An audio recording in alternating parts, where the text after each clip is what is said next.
So Andy with normally fantasy football, wealthyfantasyfootball.com.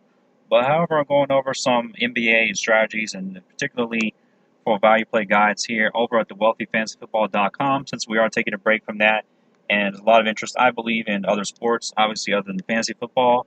So if you visit the site, just get into some strategy on how to evaluate certain players, for value. But really tonight, I just feel like on the slate that we have here tonight, that basically on the NBA, you've got quite a number of games here. Let's just refresh this and make sure we're up to date on the lines for the night from Roto Grinders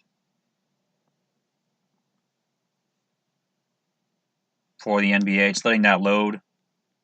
While that's going on here, I'm just also going to go to my draft dashboard because I personally am getting sick of losing some games because of some factors like a game getting shut down because of a leak in a roof and certain things. May it be injuries or whatever that's happened that's unexpected. So I want to blow the top off tournament lineup tonight. That's what I desire to do, and to show you later on in my blogs, I'll update it, the best lineup that I've come up with, and actually share that with you there. So as of this date here, the 9th, it's right about noonish on the 9th for tonight's lineup. This is what I'm getting into and doing right now. So I don't know why this went to the NFL, but the NBA, what I'm particularly interested in looking or going to at the moment here, I'm going to show you something pretty interesting. Since we're not, well, let's go to the studs first for the night and for the day, and just show you based on the highest paid player, the options. We get a real quick overview of what we got tonight, and then go forward with a particular strategy, which I'll use to actually set my optimal GPP lineup for tonight. So I'm just arranging this here. As you can see there, the most expensive being Harden, then LeBron, who's by himself with no team right at the moment. Interesting scenarios of the trades and everything. Embiid, there's an injury going on. It's uncertain, so beware. I don't like to take any risks, even in a GPP, and the player is not going to probably play. So Paul, Butler, Anthony Towns, and so on. But if we look at the highest game odd stacks, we can see that Detroit and the Clippers. Let's arrange this actually. Here's a high one. Denver at Houston. So while that's good, however, the money line indicates there Houston is favored by a bunch. Let's go ahead and see if there's any particular line that's even greater. No, so that's the greatest money line that Houston expected to win that game. Do they pull Harden out a little early? I don't know. It happens from time to time. So who knows there? Eric Gordon, the backup, just to note, is not set certain to return yet. So, but the largest over-unders, just getting back to that, and you can go according to projected points, of course. You can look at 115 for Houston, followed by Philadelphia, looking good there. Detroit versus the Clippers, with Drummond and Blake Griffin doing well there, and then we got the Clippers and other various teams going on down the line. New Orleans Pelicans, and interestingly, Cleveland, even still supposedly winning at a point and a half. And I guess at Atlanta, which I don't see as a weak team, but that's what that scenario is looking like there. So let's see if this also updates there. Interestingly, according to the teams here, I'm just showing you a couple of features of the draft dashboard that you can use. Of course, I'll provide a link to be able to get access to that as well.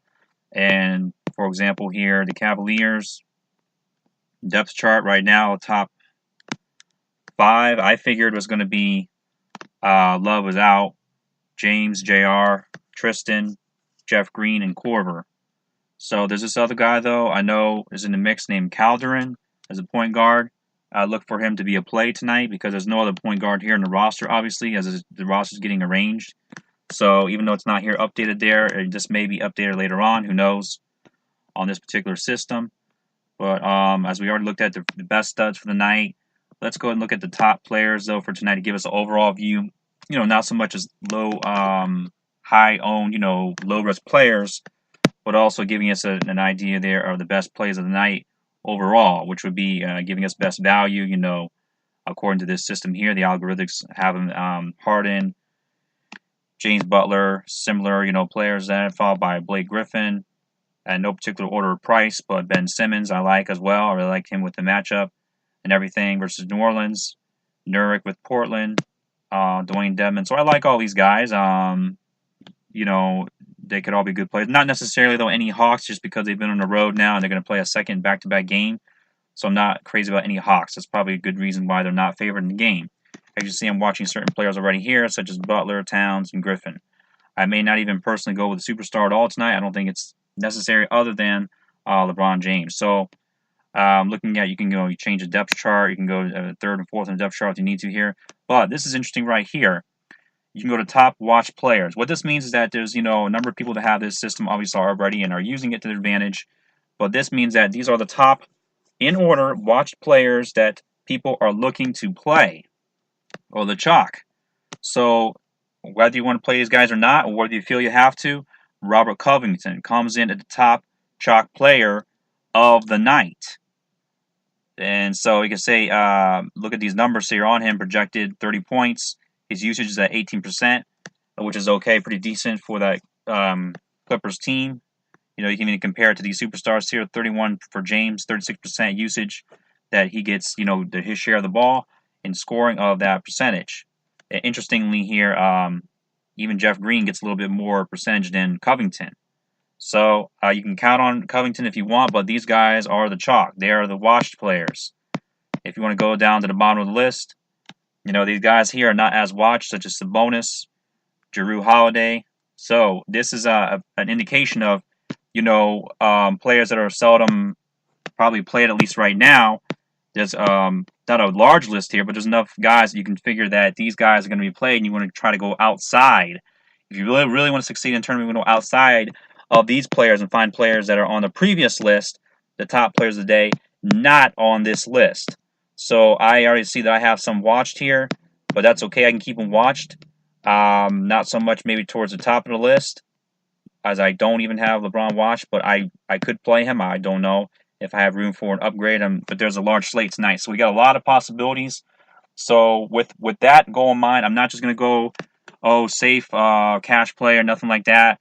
Even if for me myself, even if I enter a tournament plays, I'm sick of losing with the different things outside of my control.